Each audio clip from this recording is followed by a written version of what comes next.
Se encontra no Evangelho segundo Marcos, capítulo 15, a partir do versículo 42. Marcos 15, 42.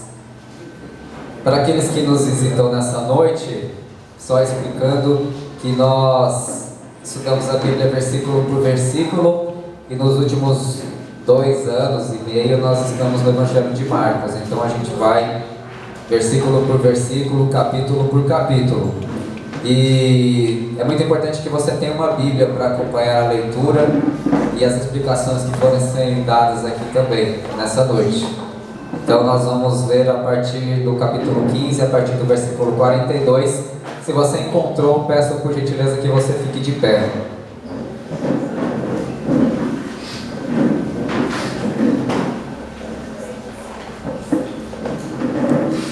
Marcos capítulo 15, versículo 42 até o 47. Nós vamos falar a respeito da história de um homem excepcional chamado José de Arimateia. Versículo 42. Ao cair da tarde, por ser o dia da preparação, isto é, a véspera do sábado, vindo José de Arimateia, ilustre membro do Sinédrio, que também esperava o reino de Deus, dirigiu-se resolutamente ou corajosamente a Pilatos e pediu o corpo de Jesus. Mas Pilatos admirou-se de que ele já tivesse morrido, e tendo chamado o centurião, perguntou-lhe se havia muito que morrera. Versículo 45. Após certificar-se pela informação do comandante, cedeu o corpo a José de Arimateia. Este, baixando o corpo da cruz, envolveu em um lençol que comprara e depositou em um túmulo que tinha sido aberto numa rocha, e rolou uma pedra para a entrada do túmulo. Ora, Maria Madalena e Maria, mãe de José, observaram onde ele foi posto. Amém. Oremos.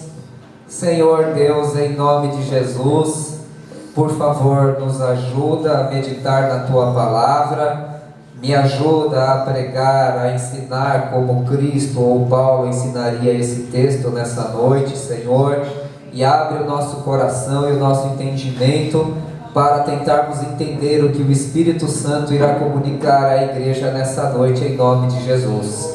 Por favor, Senhor, tira todo o sono, toda a distração, Senhor, toda a ansiedade nesse momento. São apenas alguns minutos, Senhor, que nós temos agora para captar a atenção do Teu povo e sermos livres, libertos e lavados pela Tua Palavra. É o que nós te pedimos em nome de Jesus. Amém. Deus abençoe. Pode se assentar.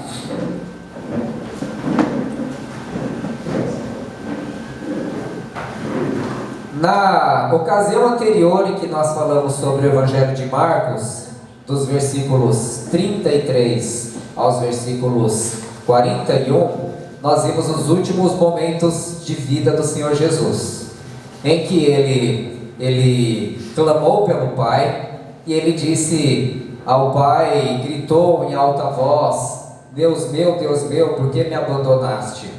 Ele falou em aramaico, e eles pensaram ou zombaram de Jesus, achando que ele estava clamando por Elias, Eloi, Eloi, lama sabachthani. Então eles achavam que ele estava clamando por Elias, mas não estava.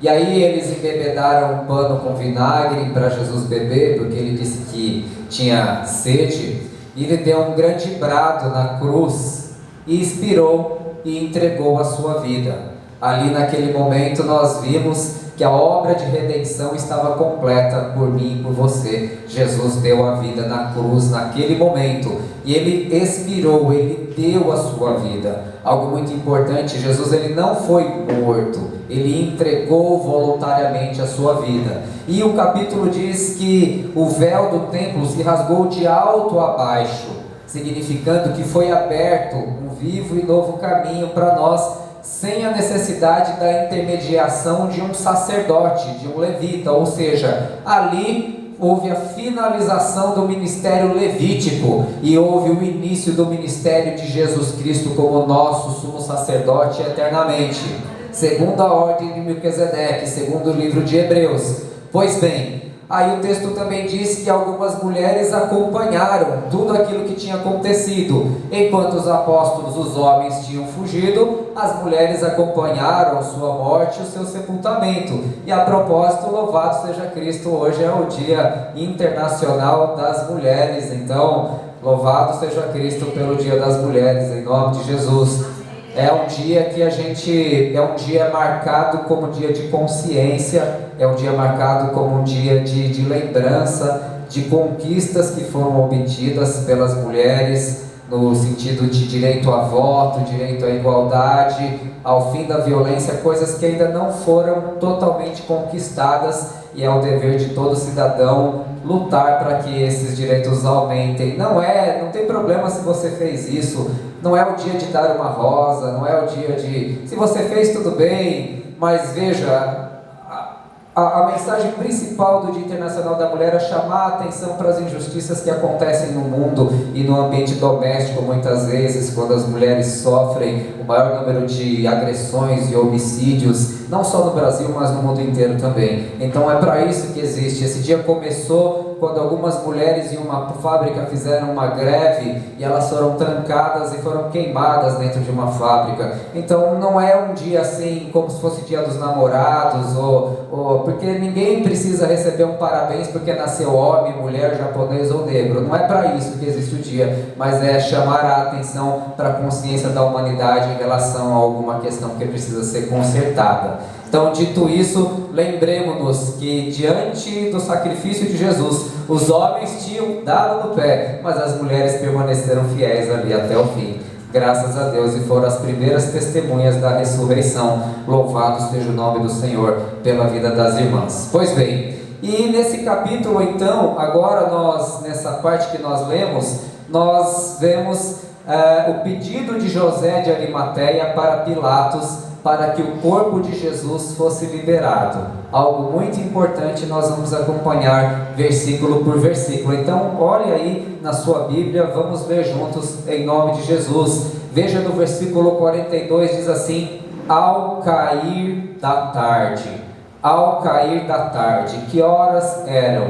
Entre as 15 e 18 horas. Era uma espécie de início da noite, era o início da tarde, do crepúsculo. Jesus ele morreu às 15 horas, provavelmente às 15 horas. Então nesse momento vocês se lembram que houve trevas, que se escureceu tudo, que o centurião confessou Jesus como Filho de Deus. Então era o início da tarde, entre as 15, 16, 17 ou 18 horas. José de Arimateia ele tinha que fazer isso antes das 18 horas, porque às 18 horas começava o sábado, e no sábado o judeu não poderia realizar nenhum tipo de trabalho. Em Êxodo capítulo 12, versículo 6, há uma demonstração clara que para o judeu é como se fosse uma primeira noite, o crepúsculo, a partir das 15 horas. Então foi nesse momento que José de Arimateia se dirigiu a Pôncio Pilatos. E aí o versículos 42 e 43 nos traz esse personagem chamado José de Arimateia. Diz que era o dia da preparação. O que é o dia da preparação? O dia da preparação é o dia que antecede o sábado. Ou seja, as pessoas se preparavam, os judeus, para que no sábado não fosse feito nenhum tipo de trabalho. Então, por exemplo, já deixava tudo cozinhado ali, pronto, para que no outro dia não precisasse, já deixava tudo limpo, já deixava tudo organizado, para que no sábado fosse feito menos trabalho possível, para que as pessoas pudessem se dedicar a Deus, porque era o dia de descanso, era o dia de descanso dos judeus, e era sexta-feira, era a véspera de sábado, ou então poderia ser a véspera da Páscoa também, da Páscoa judaica. Então era uma dessas duas ocasiões, era o dia da preparação. Pois bem, no versículo 43 já é mencionado José de Arimateia. Quem é José de Arimateia? Arimateia é uma cidade localizada na antiguidade onde ficava a tribo de Benjamim, ou seja, era o local da cidade do profeta Samuel. Ou seja, nesse momento da história, o nome agora é Arimateia, mas era conhecido como Ramá. Ramá pertencia à tribo de Levi, e a tribo de Benjamim, perdão. E no versículo 43 ainda diz que José de Arimateia era um ilustre membro do Sinédrio. O que era o Sinédrio? O Sinédrio era uma espécie de Suprema Corte dos judeus, onde ficavam os juízes, os políticos, os sacerdotes, os levitas. Era eles que decidiam os assuntos mais importantes em Israel. E você se lembra que foi o Sinédrio que condenou Jesus à morte. E José de Arimateia, ele era um membro do Sinédrio. No versículo 43 diz que José de Arimateia, ele esperava o reino de Deus. O que significa isso? Significa a descrição de um homem piedoso, um homem que aguardava a manifestação do reino de Deus na terra, para ser liberto do jugo dos romanos, para que implementasse a justiça e a santidade de Deus na terra. Então, essa é a descrição de um homem piedoso, não de um homem ímpio, mas de um homem pio, de um homem piedoso. Se você ler em Lucas 23:50, diz que José de Arimateia era um homem bom e justo. E aqui já chama a atenção, por quê? Porque todos os membros do Sinédrio condenaram Jesus, todos eles. Se você acompanhar nos versículos anteriores, lá a partir do capítulo 14, versículos 53 a 65, diz que Jesus foi condenado no Sinédrio de madrugada e por unanimidade.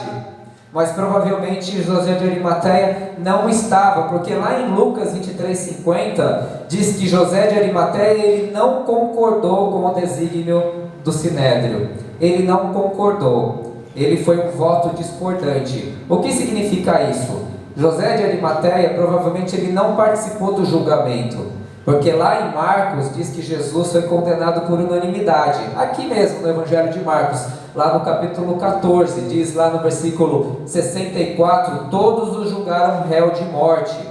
Mas, aqui no texto que nós lemos, em Lucas 23:50, diz que José de Arimateia não concordou. Significa o quê? Significa que ele já sabia de antemão que Jesus seria condenado.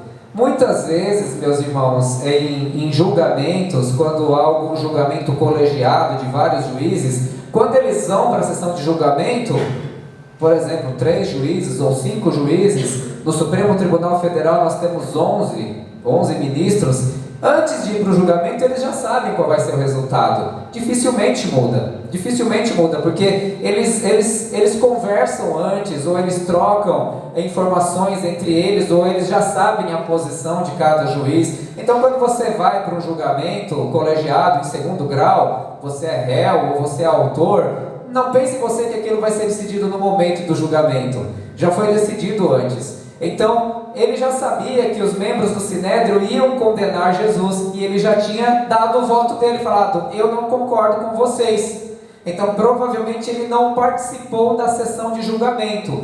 Vocês se lembram que a sessão de julgamento de Jesus foi de madrugada, foi relâmpago, foi a jato, e aconteceu de um jeito que não deveria ter acontecido, na verdade. Foi um julgamento forjado. Vocês se lembram, as testemunhas foram forjadas, mentiram, e foi um julgamento completamente injusto. Jesus já começou a ser torturado ali no Sinédrio. E em Mateus 27:57 diz que José de Arimateia era um homem rico.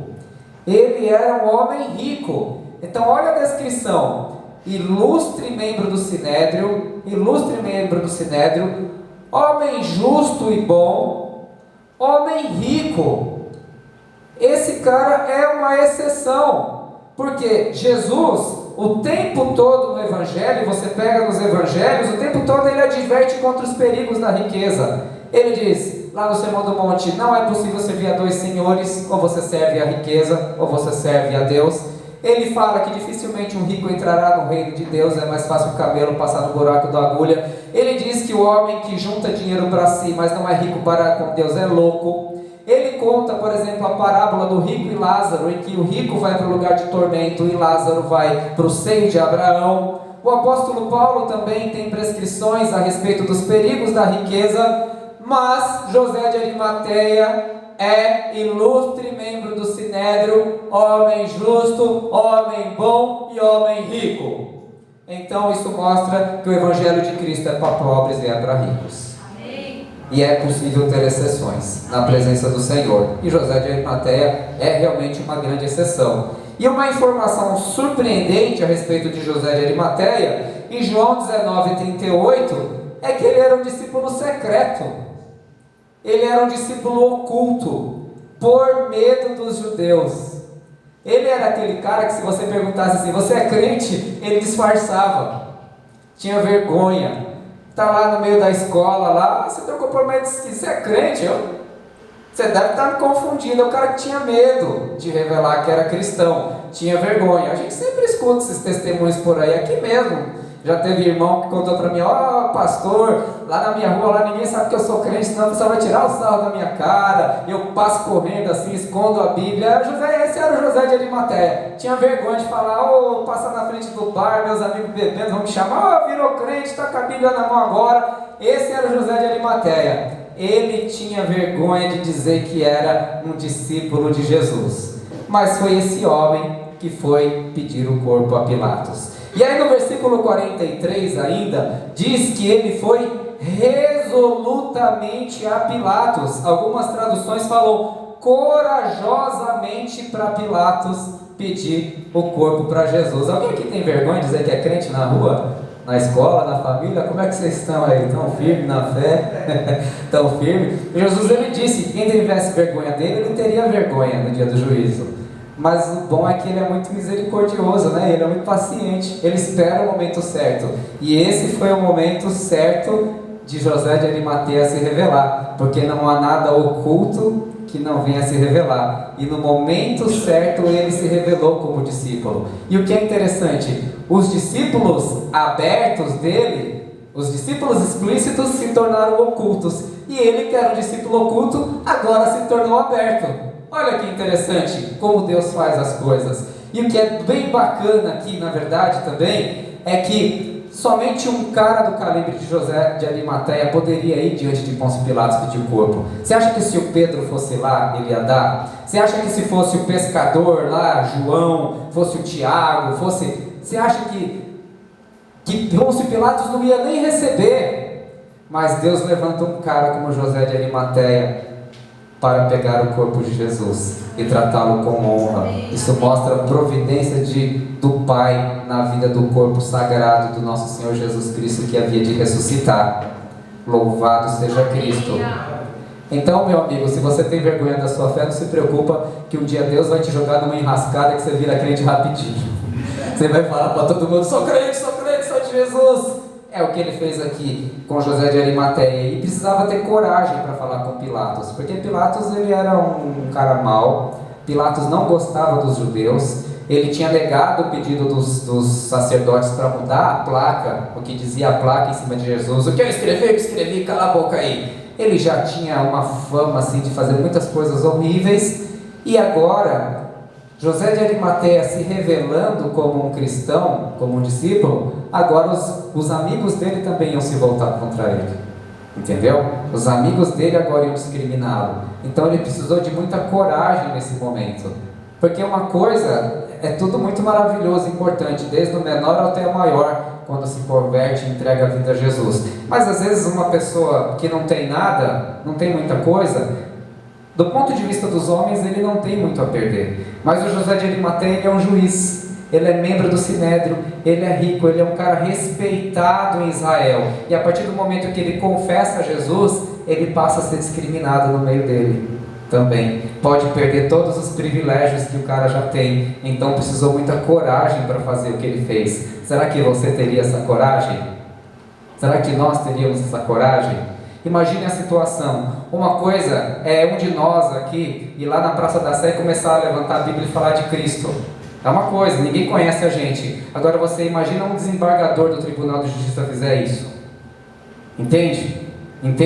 Porque os pares dele, embora hoje questão seja muito diferente, seja muito mais amena, por assim dizer, mas ainda assim os pares dele vão começar a tirar um sarro dele, falar: esse cara não vai jogar mais meu processo não, endoidou, virou crente, está aí gritando no meio da rua. Você entende o que aconteceu? Eu sei que a analogia é pobre, mas precisou muita coragem para José de Arimateia se revelar como um discípulo de Jesus nesse momento, e ele o fez. Louvado seja o nome do Senhor por isso. Louvado seja Cristo.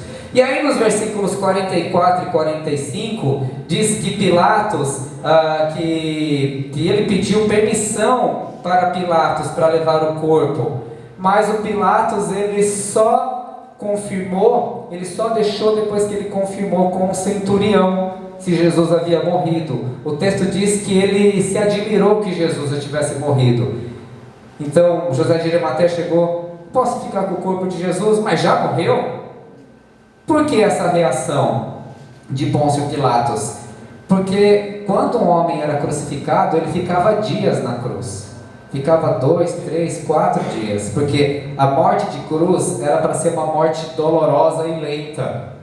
Então a pessoa aguentava muito tempo, ela ficava pregada, seus braços, seus pés. De vez em quando a pessoa sentia sede, alguém ia lá, molhava assim uma toalha com água ou com vinagre e dava para a pessoa beber. Então era uma sessão de tortura. Aí vinham os animais, já começavam a rodear, enfim. E quando a pessoa morria, porque só era crucificado um inimigo do sistema. Para que não houvesse uma memória em torno do corpo da pessoa, não houvesse uma espécie de peregrinação, ele não virasse um mártir, o corpo era retirado, jogado em uma vala comum e comido pelos cães. Então era para sumir, todas as pessoas que eram crucificadas eram jogadas numa vala comum, e o cachorro daquela época não é que nem esse cachorro que você tem na sua casa, todo fofinho, que você gosta, chama de filhinho, dá beijinho, ó meu filhinho aqui. Não era esse tipo de cachorro não. O cachorro naquela época não era um animal domesticado, era um animal selvagem. Então ele ia lá e comia mesmo. Era isso que se fazia com os corpos daquela época. Por isso, louvado seja o nome do Senhor, que apareceu um José de Arimateia para pedir o corpo para Pôncio Pilatos. Pilatos estranhou que ele já tivesse morrido. Ele perguntou para quem? Para o homem de confiança dele, que era quem? O centurião. Ele já morreu? Já morreu. Então Jesus passou ali aproximadamente por um período de 6 horas na cruz. Jesus era forte. Lembra que ele fez um chicote, expulsou todo mundo, na chicotada, saiu derrubando, chutando tudo. Ele era um homem de trabalho manual, homem de trabalho braçal, um marceneiro. Olha para o André como ele é forte, é um marceneiro. O Aragão, os caras, assim, trabalho manual. Jesus era um homem muito forte. Não era que nem eu, fraquinho, baixinho, né, esquelético, cadavérico. Não, ele era forte. Ele era um homem forte. Então se estranhou que ele já tivesse morrido. Isso mostra o que, irmãos? Isso confirma o que? Que Jesus não foi morto, ele deu a sua vida. Jesus, ele não foi morto, ele deu a sua vida. E ali foi o modo pelo qual ele entregou a vida por mim e por você, sofrendo o sacrifício que os nossos pecados mereciam. Quando ele disse, está consumado, ele expirou, ele deu um brado, foi rasgado o véu de alto a baixo, e agora não há mais nenhum impedimento que nós nos acheguemos a Deus, porque ele já nos deu a salvação em Cristo Jesus. Ele deu a sua vida, ele não foi assassinado. Jesus não é um mártir. Ele não é um mártir, passa por aí, mas não é só isso. Ele é um homem, o Filho de Deus, que veio à cruz para nos salvar e morrer em nosso lugar. Isso independe se você é evangélico, se você é ortodoxo, anglicano, católico, romano, a verdade é a mesma. Jesus, o Filho de Deus, veio ao mundo para nos salvar. Ele deu a sua vida por nós. E o que eu acho interessante também, eu meditava nessa palavra, que Jesus, ele deu a vida. Ele expirou, ele disse, está consumado, e entregou o seu espírito, e morreu. Ou seja, o que é interessante, cumprida a missão de Jesus, ele deu a sua vida. Pela força humana, ele poderia ter ficado mais 1, 2, 3 dias, mas não foi isso que aconteceu. Por quê? Porque o sofrimento, ele tem um momento para terminar, ele tem uma hora para acabar, entende? Então Jesus, cumprida a missão dele, Ele dando a vida dele, ele sofrendo a nossa morte, levando sobre si os nossos pecados, a missão foi cumprida. Ele expirou, deu a sua vida e abriu um novo e novo caminho para cada um de nós. Em nome de Jesus. Então, nenhum de nós, meus irmãos, e ele fez isso por cada um de nós, ele sofreu a medida necessária. A lição que nós temos que aprender aqui é que ninguém precisa sofrer além do necessário. Nós não damos a nossa vida por ninguém, porque Jesus já fez isso. Mas uma vez que você já ensinou, uma vez que você já falou, uma vez que você já instruiu, e às vezes nós estendemos o nosso sofrimento, e muitas vezes isso é comum, porque nós amamos aquela pessoa, nós gostamos dela, etc. Tudo bem, isso faz parte, mas às vezes a gente insiste num sofrimento desnecessário. E o profeta Ezequiel, ele disse: depois que você pregou, depois que você ensinou, depois que você fez a sua parte, não há mais nenhuma responsabilidade sobre você. Será que o Espírito Santo não está falando com alguém nessa noite? Será que você não está sofrendo além do necessário pela vida de alguém? Que você já fez o seu melhor? Pois assim foi a vida de Jesus. Quando ele cumpriu a missão dele, o sofrimento dele cessou. O sofrimento dele cessou e um novo e vivo caminho foi aberto para cada um de nós. Em nome de Jesus. Louvado seja Cristo. E aí no versículo 46 vai falar sobre o cuidado de José de Arimateia com o corpo de Jesus. Olha o cuidado que ele tem com o corpo de Jesus. No versículo 46 diz que ele baixou o corpo da cruz e envolveu em um lençol. Era um costume dos povos antigos fazerem isso, dos judeus. Em João 19:39 diz que Nicodemos, aquele que foi encontrar com Jesus à noite, ele levou cerca de 100 libras de um composto de mirra e aloés. Ou seja, veja, olha o cuidado do Pai com o corpo de Jesus. Jesus não tinha nada, não tinha onde reclinar a cabeça. Ele não tinha bens nesse mundo. Quando ele precisou de um jumentinho, foi emprestado. Quando ele precisou de um lugar para cear, foi no cenáculo, foi emprestado também. A manjedoura que ele nasceu foi emprestada também. O túmulo agora não era dele. Mas o Pai o revestiu de muita honra naquele momento, porque é o sagrado corpo do nosso Senhor. Veja um contraste, quando você vê, quando ele foi julgado pelos saduceus, pelos sacerdotes, que ele foi amarrado. Olha o que fizeram com o corpo de Jesus: bateram com caniço na cabeça dele, chicotearam. Mas agora, nesse momento, aqueles que o amam estão tendo que zelo pelo seu corpo, estão envolvendo aquele corpo machucado com um lençol, estão passando um composto de mirra, de aloé. Mirra, lembra que ele ganhou mirra quando nasceu? Alguns diziam que era referência a esse momento da morte dele, que ele haveria de vir para morrer pelos pecados do seu povo. Então olha o cuidado com o corpo de Cristo. Qual cuidado nós podemos ter hoje com o corpo de Cristo? É cuidado uns com os outros, porque nós somos o corpo de Cristo. Simbolicamente, entende? Como é que nós podemos mostrar que nós temos cuidado pelo corpo de Cristo? É cuidarmos uns dos outros, porque nós somos membros do corpo de Cristo. Isso é uma analogia plenamente aplicável para os nossos dias de hoje. E aí no versículo 46 aqui de Marcos diz que o corpo foi depositado em um túmulo que tinha sido aberto em uma rocha, e uma pedra foi rolada para a entrada do túmulo. Essa pedra significou o fim do ministério terreno de Jesus. O fim do ministério estava acabado. E em João 19:41 diz que aquele túmulo nunca tinha sido usado. Eu não sei, alguns dizem que ele recebeu um funeral de um rei. Eu não sei se chega a tanto, não tenho certeza, mas certamente o Pai aqui estava velando pelo corpo sagrado do nosso Senhor. O Pai estava zelando pelo corpo sagrado do nosso Senhor. Pois, como eu disse, o normal da vida de uma pessoa crucificada como um inimigo de Roma era ser jogado numa vala comum e era ser jogado aos cães. Mas isso não aconteceu com o nosso Senhor, porque o Pai não deixou. Então veja a providência do Pai na vida do corpo de Jesus. E receba a providência de Deus na sua vida nessa noite também, em nome de Jesus. Porque a Bíblia diz que não cai um fio do nosso cabelo sem que Ele não tenha ciência do que está acontecendo conosco. Em nome de Jesus. Somente um homem como José de Arimateia teria moral para ir diante de Pôncio Pilatos e pedir o corpo de Jesus. Esse homem que foi um discípulo em oculto, com vergonha de Jesus, agora ele estava se manifestando publicamente diante de Pilatos e diante dos judeus por amor a Cristo. Então, se a sua fé tem estado escondida, que a sua fé possa vir a se revelar também, em nome de Jesus, e que o Senhor te use para grandes coisas em prol do corpo de Cristo também. No versículo 47, diz que as valentes mulheres, Maria Madalena, Maria mãe de José, observaram aonde ele foi posto. Então, novamente aqui, uma demonstração das bravas guerreiras que ficaram todo o processo. Aqui elas estão espionando, né? Estão espionando. O que vão fazer com o corpo do nosso Senhor? Elas estavam olhando, porque depois que passasse o sábado, elas iam completar o trabalho de embalsamento a Jesus Cristo. Então, essas bravas mulheres estão acompanhando toda a trajetória daquilo que foi feito com Jesus. Amém?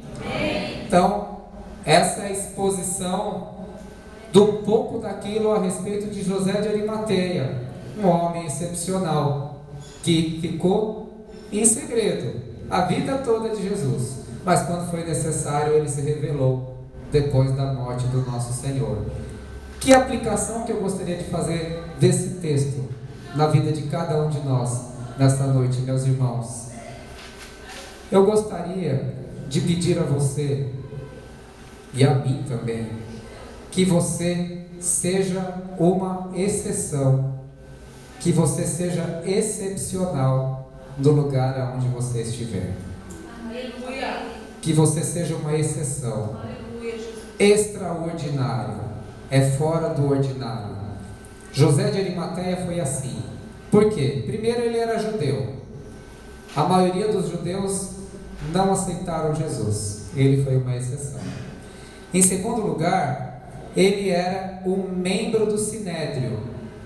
Todo o Sinédrio condenou Jesus, todo o Sinédrio, mas ele não, ele foi contrário, ele era uma exceção. A Bíblia diz que ele era justo e bom. Quando Jesus fala dos fariseus e dos sacerdotes em Mateus 23, você tem a sensação que ninguém ali é bom, mas havia um que era bom. Por isso que a gente não pode generalizar, viu? A gente não pode generalizar. Hoje em dia está muito comum generalizar, ele é de direita, é fascista, ele é de esquerda, ele é não sei o que, é um lixo. E as pessoas vão generalizando, ele é muçulmano, ele não presta, ele é católico, esse aquilo, ele é evangélico, ele é fanático. A gente não pode generalizar, irmãos, porque sempre tem exceção. Se tinha uma exceção no Sinédrio, tem exceção em todo lugar. Então nós não podemos generalizar, nós não podemos fazer isso. E o texto diz que ele era rico.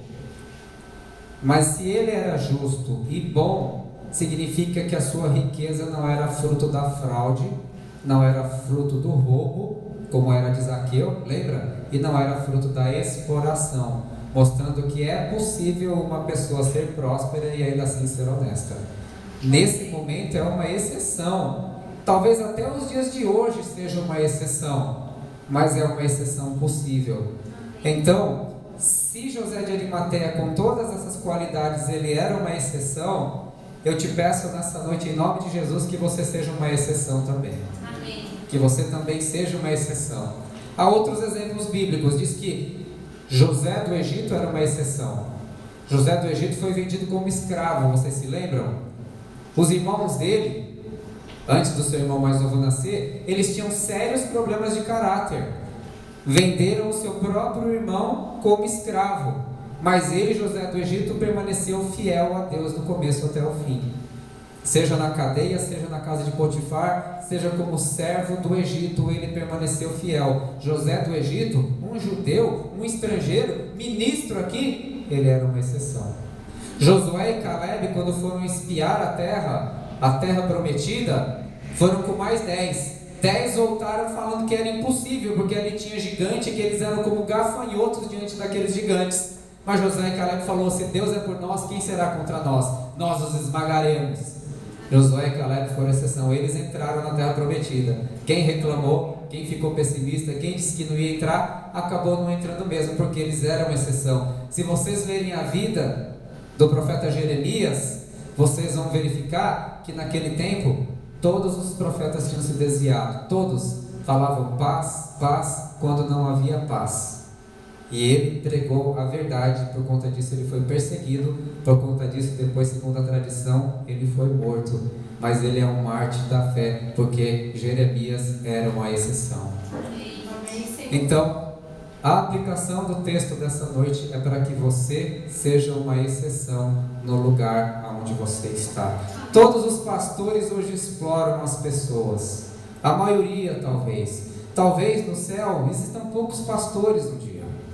Talvez hoje, dificilmente os pastores entrarão no reino dos céus. As prostitutas e as meretrizes e os espíritas e os candomblecistas vão passar na frente, porque os pastores hoje exploram, porque os pastores...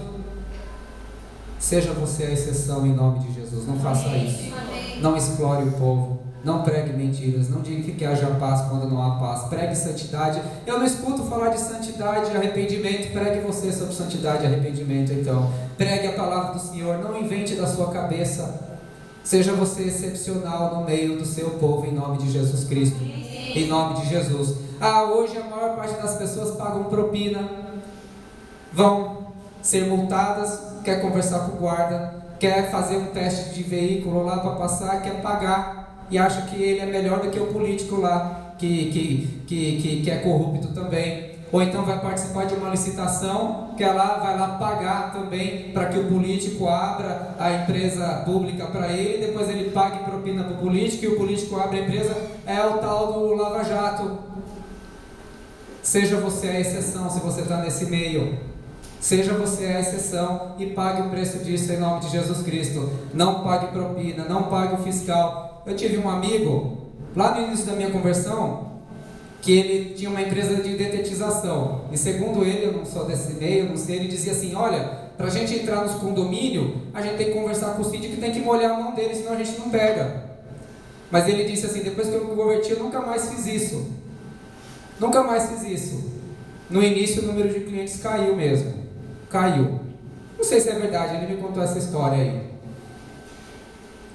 O fato é que ele fez isso por amor a Jesus. Ele ousou ser uma exceção no tempo dele. Todos os jovens hoje são...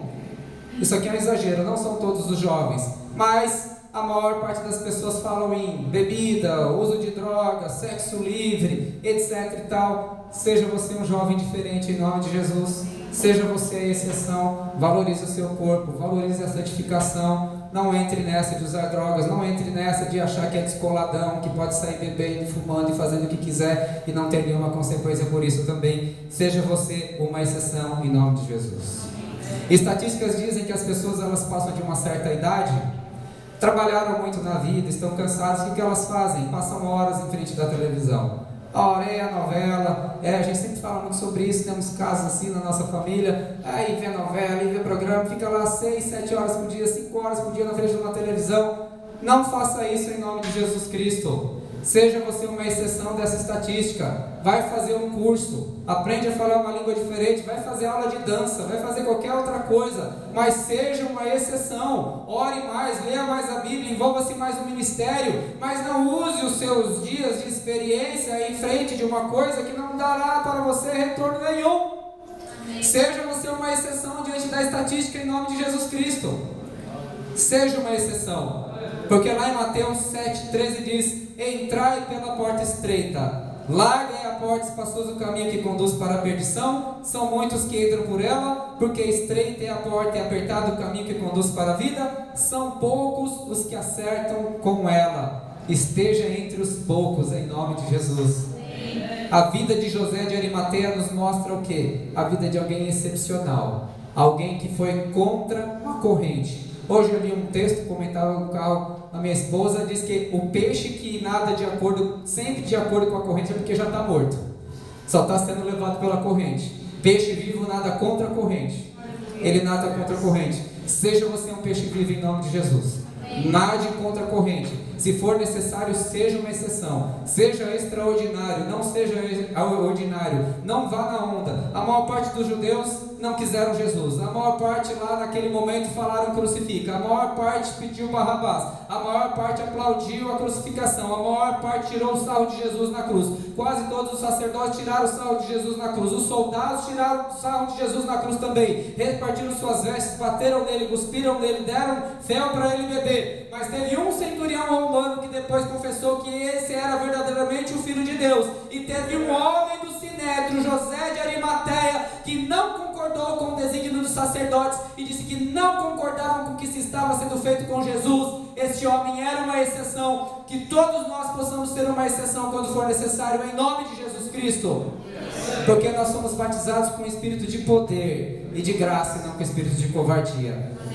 Que aqui seja em nome de Jesus Cristo, que nós possamos estar à altura, porque o chamado para servir a Cristo como discípulo é um chamado para verdadeiros homens e verdadeiras mulheres, em nome de Jesus. Que você seja a exceção na situação que você estiver envolvido. Ah, pastor, eu cresci numa família cheia de bandido. Não seja você o bandido. Ah, eu cresci num bairro muito violento. Não seja você o violento. Ah, eu fiz algumas coisas na vida que eu não tenho que me orgulhar. Bem-vindo ao time. Vamos mudar agora. Vamos continuar. O Senhor é meu pastor e nada me faltará, como foi dito aqui. Ele far-me-á descansar em pastos verdejantes, à beira de águas tranquilas me conduz. A misericórdia dele nos acompanhará todos os dias das nossas vidas, em nome de Jesus. Que o Senhor te abençoe em nome de Jesus e te dê força para ser a exceção naquilo que você estiver fazendo e aonde você estiver. Que o Senhor te use muito em nome de Jesus. Amém? Deus abençoe. Vamos ficar em pé e vamos orar na presença do Senhor.